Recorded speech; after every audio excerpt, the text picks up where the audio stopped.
भिवंडी तालुक्यात दसरा ते दिवाळी दरम्यान कापणीला आलेल्या भात पिकावर अवकाळी पावसाने मोठा आघात केलाय। सकाळी कापणी करून शेतात ठेवलेले भाताचे लोंब रात्रीच्या पावसामुळे पुन्हा भिजून नासाडीला गेले आहेत। काही ठिकाणी भाताला कोंब फुटले असून काही ठिकाणी पीक कुजल्याचे चित्र दिसत आहे।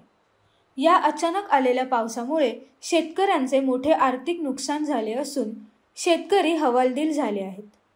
या पार्श्वभूमीवर स्थानिक आमदार शांताराम मोरे आणि शिवसेना नेते प्रकाश पाटील यांनी ग्रामीण भागातील शेतकऱ्यांच्या बांधावर जाऊन नुकसानग्रस्त शेतीची पाहणी केली आणि शेतकऱ्यांना शक्य तितका दिलासा देण्याचे आश्वासन दिले।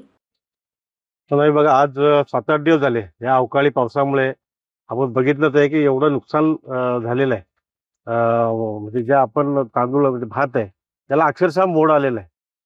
म्हणजे जसे पाटील साहेबांनी सांगितलं की हे तण जे आहे हे जनावरं खाऊ शकत नाही आणि भात आहे हे माणसं खाऊ शकत नाही, अशा पद्धतीचं ते सर्व आपण या ठिकाणी बघितलं।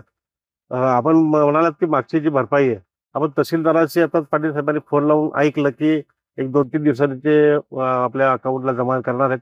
ते थोडंसं KYC वगैरे झालेलं नाही त्याच्यामुळं ते झालं नाही, त्याच्यामुळे आता ते पुन्हा 1-2 दिवसांनी ते करतील। ही जी परिस्थिती आहे भिवंडी ग्रामीणमध्ये सर्व ठिकाणची आहे, ही भिवंडीची असेल वाड्याची असेल सर्वच ठिकाणी ही परिस्थिती आहे। एवढा पाऊस तर दिवसाभर अख्खा शेतकरी भात कापतो आणि रात्री पाऊस पडतो, त्याच्यामुळे शेतकऱ्याच्या हातामध्ये ते जे कापलेलं पीक आहे तेही येत नाही।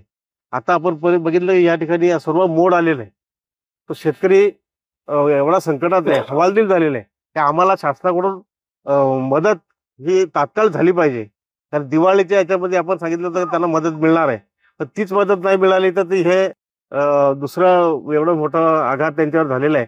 म्हणून मी शासनाला विनंती करणार आहे आणि मी स्वतः मुख्यमंत्री आणि उपमुख्यमंत्री दोन्ही यांना जाऊन आता भेटणार आहे। आज कॅबिनेटही आहे, त्याच्यामध्ये ही परिस्थिती जी इथली उद्भवलेली आहे ती तिन्ही माननीय मंत्र्यांना जाऊन सांगणार आहे आणि त्यातलं जे मोड आलेलं जे भात आहे ते त्यांना दाखवणार आहे की माझ्या तालुक्यातील ही परिस्थिती बघा आणि त्यांना तात्काळ मदत करा।